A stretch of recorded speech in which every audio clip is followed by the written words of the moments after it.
Hey guys, welcome to a brand new episode of Harry Potter Hogwarts Mystery. Today we are just talking about Legilimency. So we have learned that we are a Legilimens. So we are born in Legilimens. And we have the ability to read another person's thoughts. So we're just going to get into what Legilimency is, what it means in relation to the storyline and what we've already experienced, what it could mean in the future, and how Snape is going to help us, drawing on what we know about the Wizarding World from the films and from Fantastic Beasts film as well, and yeah, anything that gives us some information from Wikia and stuff, Harry Potter Wikia. Let's get into it. So, Legilimency is the ability to read another person's thoughts. If we look at the definition for Legilimency, we can see that as a Legilimens. So we can actually, you can be born a Legilimens, but you can also be trained really hard to be able to do it. Legilimency is the act of magically navigating through the many layers of a person's minds and correctly interpreting one's findings. A person who practices this art is known as Legilimens. Muggles might call this mind reading. That's why I referred to it as reading your mind. But practitioners disdain this term as naive. I'm naive. So one of the biggest known Legilimency in the Fantastic Beasts films is Queenie. Queenie can read Jacob's mind and does it multiple times. It's like she can't help herself. In the second film, it seems like she's losing control of that ability and it's just like being ramped up and she can hear everything. And so maybe that went into line where she was going so crazy. I mean, that would, if you could read everybody's mind, that would be a lot. And if not just reading, but if you can also like feel, because you know, if you're empathic as well, that could be pretty hard. So a spell that lets the caster see into the mind of another. This is also a term for a witch or wizard with this ability. Fact file: to see inside another witch or wizard's mind, the effect it has on the recipient makes their thoughts and memories visible to the caster. Famous moment in a wizard witch or user. Professor Snape uses this on Harry while attempting to teach him occlumency, the magical defense of the mind.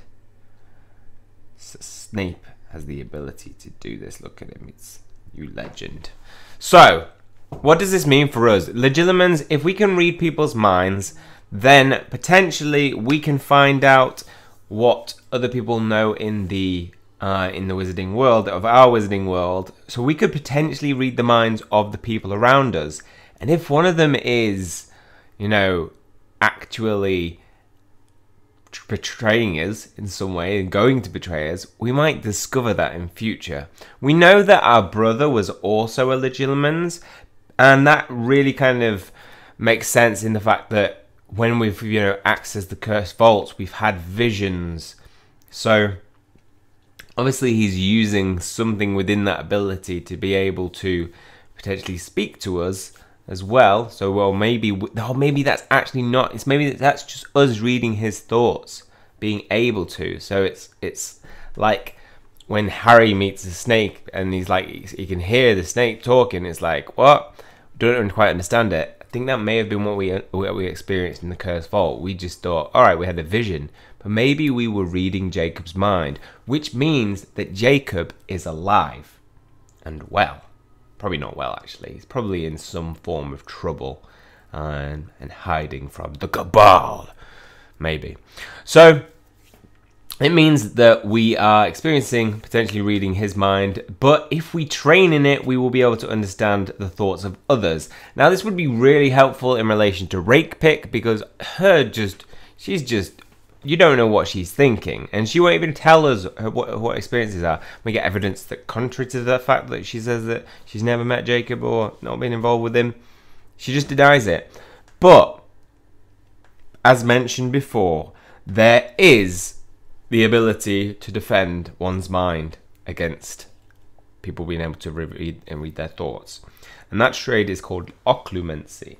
So Gellert Grindelwald is a very skilled person who practices occlumency. Dumbledore as well, Severus Snape obviously, and teaches it to Harry to be able to prevent the invasions of Voldemort. So a really big ability, and it's like it shows it can be done from afar, because you see Harry viewing Voldemort's thoughts when he is when he's in the, where is he when he's doing that? Somebody's trying to open a chest. Can't remember. Anyway, he's able to invade people's thoughts. So you can close your mind to it though with the skill of occlumency. Now, there's a problem there because occlumency doesn't just defend against somebody's intrusions. So it doesn't just stop you from being able to read somebody's mind.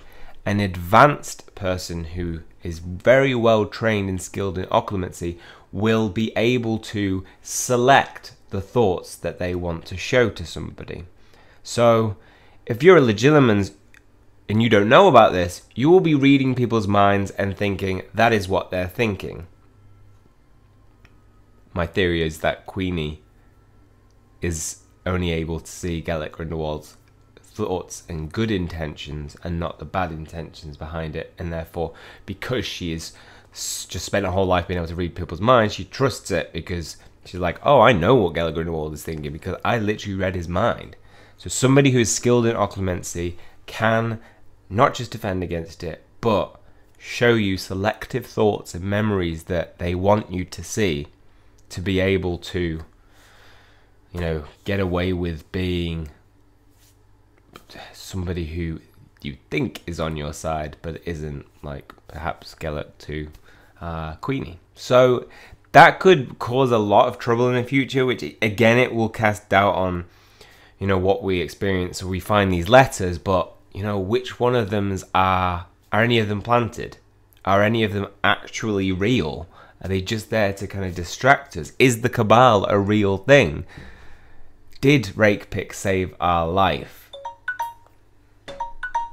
We don't know, and we may not find out. Cut!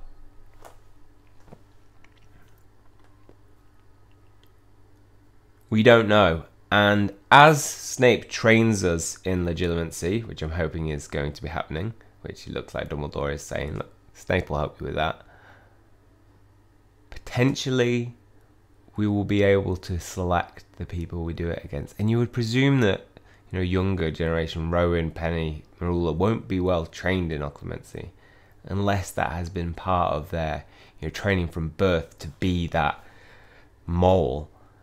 Oh, I don't know though. What do you think?